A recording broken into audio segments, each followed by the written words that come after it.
Doctor नीति, मैं चाहूंगी कि पहली 3 राशियों के लिए बहुत इंपॉर्टेंट, क्योंकि दिन है मंगलवार के दिन शनि जयंती भी पड़ रही है, उपाय किस तरीके से करें, कैसा प्रभाव पहली 3 राशियों पर पड़ने वाला है? डॉक्टर नीति। सबसे प्रथम तो जीएनटी के सारे व्यूअर्स को शनिदेव, कर्म के देवता, न्याय के देवता के प्राकट्य दिवस की बहुत बहुत शुभकामनाएं। काल पुरुष की कुंडली में शनि दशम और लाभ भाव के स्वामी होते हैं, और दशम भाव वो राशि है मकर राशि जिसमें पुरुषार्थ पराक्रम के जो स्वामी है मंगल, वो उच्च के पाए जाते हैं। तो कहीं ना कहीं शनिदेव ठीक है, ये आज का बहुत ही पावन पर्व है जिस दिन आपको पूजा, तपस्या, दान के बहुत सत्कर्म के प्रभाव मिलते हैं। लेकिन कर्म के देवता हैं, सबसे पहले जो आवश्यकता है अपने कर्मों का निरीक्षण करना, अपने जो जीवन शैली में अनुशासन लेकर आना, और साथ साथ आत्मनिरीक्षण करके अपने कर्मों को सही दिशा देना। क्योंकि अंक ज्योतिष में भी शनि का जो अंक है वो 8 अंक है, और इन्फिनिटी का ये अंक है। कहीं ना कहीं जो बिंदु आप 8 की आकृति बनाते हैं, जहां से प्रारंभ होता है वही अंत होता है। यानी कि जिस प्रकार के आप कर्म करेंगे, जो आप बोएंगे वही काटेंगे, what you will sow you will reap. तो नो मैटर आपने कैसे कर्म करें, अच्छे या बुरे, आपके पास आएंगे ही आएंगे। कुछ राशियों के ऊपर ढैया चल रही है। ढैया जब शनि आपकी राशि या लगन से चौथे या 8वें भाव में जाते हैं तो ढैया का प्रभाव देखने को मिलता है। और कुछ राशियों के ऊपर शनि की 7.5 चल रही है। अगर आपकी राशि से और आपकी राशि के द्वितीय भाव और 12वें भाव से शनि का गोचर होता है तो 7.5 का प्रभाव देखने को मिलता है। शनि क्योंकि कर्म के देवता है, कहीं ना कहीं शनि श्रमिकों के देवता हैं, जो बहुत ज्यादा हार्ड लेबर, फिजिकल लेबर करते हैं जो लोग, उनके भी देवता हैं। तो आपके उपायों में मैं एक विशेष आज की जो श्रृंखला है, हर राशि वर्ग आपको किन श्रमिकों को दान करने से विशेष लाभ, सहायता देने से विशेष लाभ मिलेगा, वो भी बताऊंगी। मेष राशि की अगर मैं बात करूं तो आपकी कुंडली लगन में और राशि में, क्योंकि दोनों ही आपको देख के चलना है, शनि जो है दशम भाव और लाभ भाव के स्वामी होकर 12वें भाव में गोचर कर रहे हैं, यानी कि 7.5 का विशेष प्रभाव है। दशम भाव से शनि तृतीय भाव में, यानी कि आपको इस समय बहुत ज्यादा कठोर परिश्रम और पुरुषार्थ का परिचय देना पड़ेगा, तभी आपके कर्म क्षेत्र में आपको सफलता मिलेगी। उपाय हेतु आपको कोई कंस्ट्रक्शन जो साइट्स होती हैं, जो रियल स्टेट्स की साइट्स होती हैं, वहां पे जो लेबर काम कर रही है, वहां पे आपको शनि संबंधित चीजों का दान करना है। निर्धन व्यक्तियों को लोहे का तवा आप दान करेंगे, लोहे के आप बर्तन दान करेंगे, सरसों का तेल दान करेंगे, या तेल से बने हुए कुछ पदार्थ, खाद्य पदार्थ आप दान करते हैं, उनको जूता चप्पल दान करते हैं, विशेष लाभ मिलेगा। साथ में आपको अपनी भी छाया का दान करना है, क्योंकि छाया का पुत्र है, और शनि की कहते हैं दृष्टि जो है वो कहीं ना कहीं अशुभकारी होती है। दृष्टि का अर्थ है कि आपकी आई साइट, जब भी आप अपनी छाया का दान करें तो एक पात्र में सरसों का तेल, उसमें थोड़े से काले तिल, एक सिक्का डालिए मेष राशि वाले जातक, और अपना प्रतिबिंब देखिए। और प्रतिबिंब देखते हुए आप ये विशेष ध्यान रखें कि आप अपने आईज का रेटिना जो है उसको अवश्य उस रिफ्लेक्शन में देखें सरसों के तेल की, और उसके बाद इस तेल को दान करेंगे।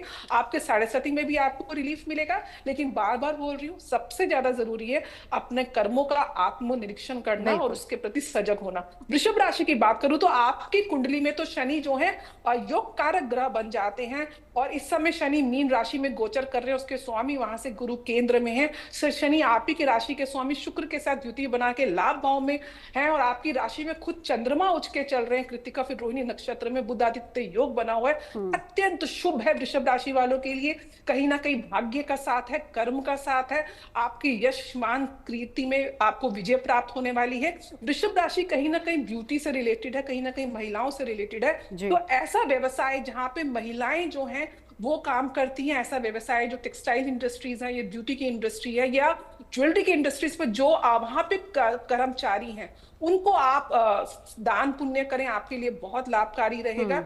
साथ साथ आप भगवान शिव के ऊपर भी कच्चे दूध में काला तिल मिला के अर्पण करेंगे, आपको विशेष लाभ देखने को मिलेगा। अब बात करते हैं मिथुन राशि। कहीं ना कहीं बुध जो है व्यापार की राशि मानी जाती है, मीडिया की राशि मानी जाती है। नवजोत जी जिस क्षेत्र में आप हैं वो कहीं ना कहीं बुध राशि मिथुन राशि से ही डिनोट होता है। तो मीडिया के क्षेत्र में, यानी कि आपके लिए भी, आप अपने मीडिया के जो हाउसेस है उसमें जो कर्मचारी हैं उनको आप हेल्प आउट करिए, किसी भी तरीके से आप उनको अपनी सेवाएं दीजिए। एजुकेशन लाइन में जो लोग काम करते हैं उनको आप अपनी सेवाएं देंगे, या कम्युनिकेशन और ट्रैवलिंग एजेंसी में आप सेवाएं देंगे, बहुत अच्छा है। शनि दर्शन स्तोत्र का पाठ करें, ओम शम शनिश्चराय नमः, मंत्र का 108 पाठ करेंगे, आपको विशेष लाभ देखने को मिलेगा। बिल्कुल, बाकी राशियों का जिक्र करेंगे, लेकिन आगे बढ़ो एक बार डॉक्टर नंदा आपके पास आते हुए, क्योंकि मेष, कुंभ और मीन राशि साढ़े साथी और ढैया, सिंह और धनु पे चल रही है। क्या इस दिन खास तौर पर साढ़े साथी और ढैया के लोग भी अपने लिए कुछ ऐसा कर सकते हैं कि शनि की कृपा उनको मिल जाए? बिल्कुल, क्योंकि इतना सुंदर संयोग है, इतना कॉम्बिनेशन ऐसा मिलता नहीं है कि बड़ा मंगल भी है, हनुमान जी की विशेष कृपा भी है और शनि जयंती भी है, यानी कि शनिदेव का प्राकट्य भी हुआ है।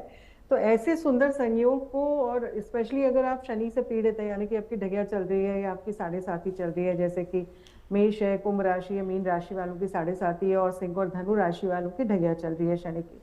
तो ये होता क्या है कि शनि जो होते हैं कर्मठता के कारक होते हैं, शनि न्याय के देवता हैं, तो आपको एफर्ट कराते हैं, प्लस आपके सोल पर्पस की तरफ आपको खींच के लेके आते हैं। यानी कि आप जिस चीज के साथ पैदा हुए थे, जो थॉट के साथ पैदा हुए थे कि मेरे को इस लाइफ टाइम पे इन लोगों से मिलना है, ये सारे कर्म मैंने ठीक करने हैं अपने, एंड ओवर अ पीरियड हम भूल जाते हैं कि हमें ये कर्म अपने सॉर्ट आउट करने हैं। तो ये जो साढ़े साथी होती है, ढैया होती है, आपको वापस खींच के लेके आती है। शनिदेव कहते हैं भाई भटको मत, ये राह थी, आप इस राह के लिए आए थे और इस चीज को आपने रिजॉल्व करना है, तो प्लीज यहाँ पे आइए। इसीलिए कहते हैं स्थान परिवर्तन हो जाता है जब भी साढ़े साथी आती है, क्योंकि आप एक कंफर्ट जोन से हटके शनिदेव वापस लेके आते हैं आपको उस पर्पस की तरफ जहाँ पे आपको अच्छे रिजल्ट्स मिलने चाहिए। तो ये सारे ही जितने साढ़े साथी या ढैया से प्रभावित हैं इस समय, तो उनके लिए तो बहुत ही सुंदर संयोग है। एक तो सबसे पहले सर्वप्रथम हनुमान जी की शरण में अवश्य जाएं, उनको भोग लगाएं, राम रक्षा स्तोत्र का पाठ करें सुबह सुबह, बहुत अच्छा रहता है। मीठे पान का उनको अर्पण करें। और अगर मैं राशि वाइज बोलूं कि मेष राशि से अगर हम शुरू करते हैं, तो मेष राशि वालों की तो ढैया अभी शुरू हुई है, यानी कि आप या तो आपका स्थान परिवर्तन होगा, या फिर आप अपने किसी प्रियजन के साथ थोड़ा सा दूरियां हो जाएंगी, या करियर में कोई चेंज आ जाएगा। तो ऐसी स्थितियां बनती हैं, तो नई जगह में जाने से स्ट्रगल थोड़ा सा ज्यादा होता है।